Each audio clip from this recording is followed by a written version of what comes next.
Power centre ಆಗಿದೆ BK Hariprasad ಅವರ ನಿವಾಸ. ಇನ್ನು ಅವರ ನಿವಾಸಕ್ಕೆ ನಾಯಕರ ದಂಡೆ ಹರಿದು ಬರ್ತಾ ಇದೆ. ನೋಡಿ, ಇಲ್ಲಿವರೆಗೂ ಒಂದು ಲೆಕ್ಕ, ಇನ್ಮೇಲೆ ಮತ್ತೊಂದು ಲೆಕ್ಕ ಅನ್ನೋ ತರ ಆಗ್ಬಿಟ್ಟಿದೆ.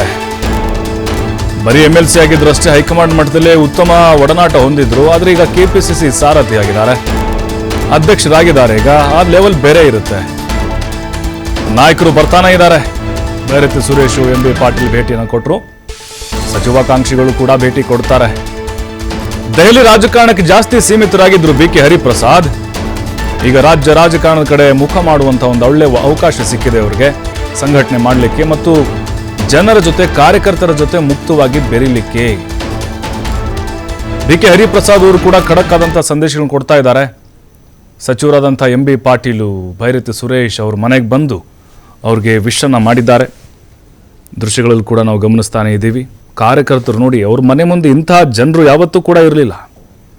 ಯಾಕಂದರೆ ಬರೀ MLC ಆಗಿದ್ರಲ್ವಾ, ಮತ್ತು ಡೆಲ್ಲಿಲಿ ಜಾಸ್ತಿ ಇರ್ತಿದ್ರು ಅವರು.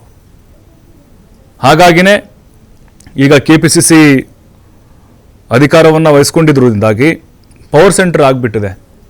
ಬೇರೆ ಬೇರೆ ಜಿಲ್ಲೆಗಳಿಂದ ಪದಾಧಿಕಾರಿಗಳು ಬರ್ತಿದ್ದಾರೆ, ಜಿಲ್ಲಾಧ್ಯಕ್ಷರು ಬರ್ತಿದ್ದಾರೆ, ಆಕಾಂಕ್ಷಿಗಳು ಬರ್ತಿದ್ದಾರೆ. ನಮಗೆ ನೆಕ್ಸ್ಟ್ ಟಿಕೆಟ್ ಬೇಕು ಅನ್ನೋರು ಈಗಲಿಂದಲೇ ಪಟ್ಟು ಹಿಡಿತಾ ಇದ್ದಾರೆ. ನೋಡಿ, ಎಂಥ ಜನಸಂದಣಿ ಇದೆ ಅವ್ರ ಮನೆ ಮುಂದೆ. ಹಾಗಾಗಿನೇ ಒಬ್ಬ ವ್ಯಕ್ತಿಗೆ ಅಧಿಕಾರ ಸಿಕ್ಕ ಮೇಲೆ ಗೊತ್ತಾಗುತ್ತೆ ಅವರ ಪವರ್ ಏನು ಅಂಥೇಳಿ.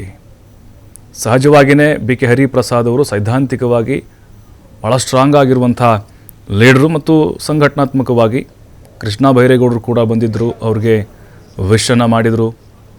ಹಲವು ಶಾಸಕರು ಕೂಡ ಬರ್ತಾನೆ ಇದ್ದಾರೆ, ಅವ್ರಿಗೆ ಅಭಿನಂದನೆಗಳನ್ನು ಸಲ್ಲಿಸ್ತಾನೇ ಇದ್ದಾರೆ. ನೂತನ ಅಧ್ಯಕ್ಷರು ಯಾವ ರೀತಿ ಕಾಂಗ್ರೆಸ್ ಪಕ್ಷವನ್ನು ತೆಗೆದುಕೊಂಡು ಹೋಗ್ತಾರೆ, 28ರ ಚುನಾವಣೆಯಲ್ಲಿ ಕಮಾಲ್ ಮಾಡ್ತಾರ ಬಿಕೆ ಹರಿಪ್ರಸಾದ್. ಹಾಗಾದರೆ ಇವರ ಪಕ್ಷ ಸಂಘಟನಾ ಶೈಲಿ ಹೇಗಿರುತ್ತೆ? ಇಡೀ ರಾಜ್ಯಾದ್ಯಂತ ಪ್ರವಾಸ ಮಾಡಬೇಕಾಗುತ್ತೆ. ಒಂದು ಸವಾಲು ಕೂಡ ಬಿಕೆ ಹರಿಪ್ರಸಾದ್ ಅವರಿಗೆ ಎದುರಾಗಿದೆ. ಈಗ ಬರೀ ಹೈಕಮಾಂಡ್ ಮಟ್ಟದಲ್ಲಿ ಅಷ್ಟೇ ನಿಕಟವಾದಂತಹ ನಂಟನ್ನು ಹೊಂದಿರೋದಲ್ಲ, ರಾಜ್ಯದಲ್ಲೂ ಕೂಡ ತಳಮಟ್ಟದಿಂದ ಪಕ್ಷವನ್ನು ಕಟ್ಟಿ ಬೆಳೆಸುವುದು ಅವರ ಹೆಗಲ ಮೇಲಿದೆ. ಭಾಳ ದೊಡ್ಡ ಜವಾಬ್ದಾರಿ ಆಗಿರುತ್ತೆ. 28ಕ್ಕೇನಾದರೂ